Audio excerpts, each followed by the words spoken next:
The Greater Manchester region is closely associated with the suffragette movement, thanks to Emmeline Pankhurst, who was born in Moss Side and founded the Women's Social and Political Union, WSPU, in 1903. Nowadays, the Pankhurst Museum stands on Nelson Street in Chiltern-on-Medlock. What is perhaps less well known is that the borough of Oldham has an equally rich history of suffragettes and women's rights activists. An Oldham landmark that is associated with the rights of women is Werneth Park. It was the home of Dame Sarah Lees and her daughter Marjory. Dame Sarah was born a few miles southeast of Oldham in the town of Mossley in 1842.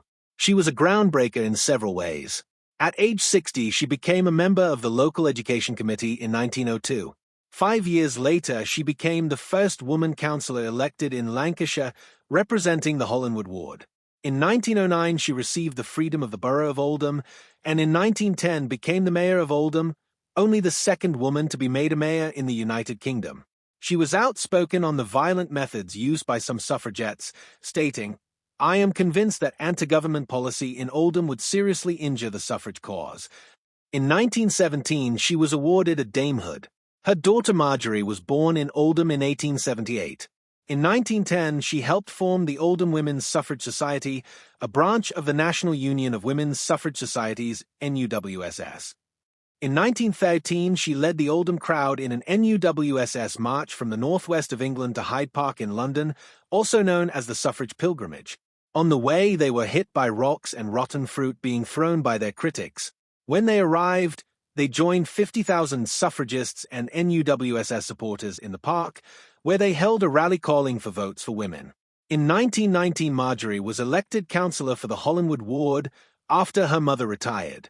She held the seat until 1934. In 1936, a year after her mother died, she donated Werneth Park, their family home, to the people of Oldham. A year later, a memorial dedicated to Dame Sarah Lees was erected in the park. There are also 2 blue plaques in the park, for Dame Sarah and Marjory respectively. Women received the same voting rights as men in 1928. The women of Oldham were central to the success of the suffragette movement, and in getting women the right to vote. It is fitting that there are many reminders in the town of what they achieved. Stay tuned for more on the history of Greater Manchester. And please like, share, and subscribe.